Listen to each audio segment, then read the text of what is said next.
Meteorologist Pete Mangione with your live Pinpoint Doppler 12 Futurecast. Wow, that scene they showed for Misery, that's a tough one. That's a tough one to watch, but big fan of Kathy Bates as well. Let's take a look at what's going on with our weather. This is not as tough to watch.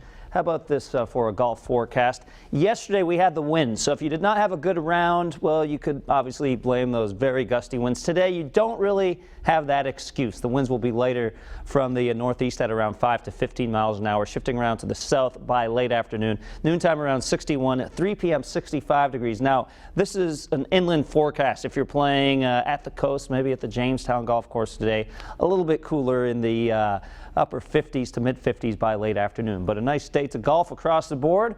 We'll have blue sky to do it under. We're already having that in the capital city this morning and in Narragansett. A little bit of a sunshine glare here and a little bit of a wind showing up here in the flags, but not as much as we had yesterday morning. It's still cool out there, so the jacket's still a good idea if you're heading out early to maybe take the dog out for a walk. 37 right now in Smithfield, 32 Taunton, 38 Newport, 35 Westerly, and 41 your current temperature on Block Island. Some calm winds showing up from Westerly into Taunton, and just a little bit of a breeze from Smithfield down to Providence out of the north at 9 miles an hour.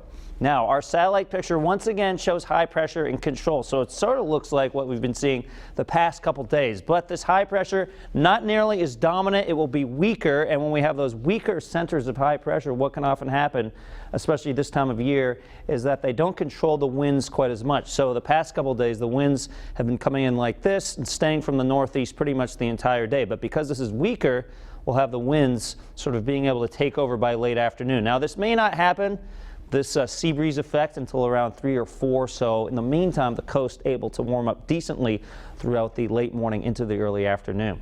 We take you hour by hour throughout today. All we see are a few clouds here and there, most of them high clouds. And then tomorrow, this of course is Marathon Monday. In terms of rain, well, it holds off until pretty late Monday night into Tuesday morning. So we do get a batch of clouds from the middle to the later part of the afternoon from Providence down to the south coast. We'll call it partly sunny by late afternoon, but still plenty of sun to enjoy in the morning. And for today, plenty of sunshine pretty much from start to finish. 65 your temperature inland, less wind. We like seeing that milder. Winds out of the north at around 5 to 15 miles an hour with a few gusts of around 20. We'll have to keep an eye on that fire risk today. Not quite as bad as yesterday because the winds won't be as strong. In Narragansett, a little bit of a different situation. You can see noontime 58 degrees. I'm still thinking of around 60 degrees at 2 p.m. and then right after that, those winds start to flip from the south. That will pull down our temperatures pretty quickly back into the low 50s, so just keep that in mind if you're out and about along the south coast for today. 7-day Futurecast, of course, brings in Marathon Monday. 68 for a high temperature inland, a little cooler than that at the coast, upper 50s to around 60.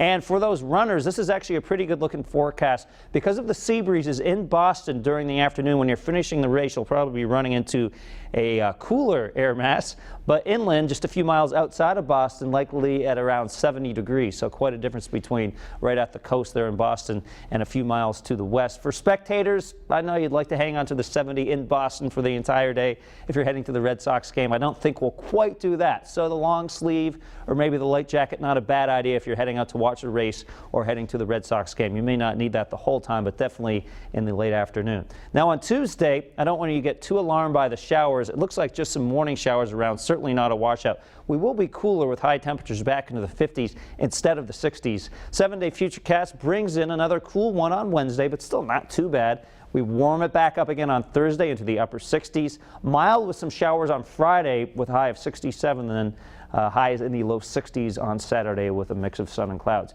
You can always get an updated Futurecast and an updated weather discussion over on our website at WPRI.com.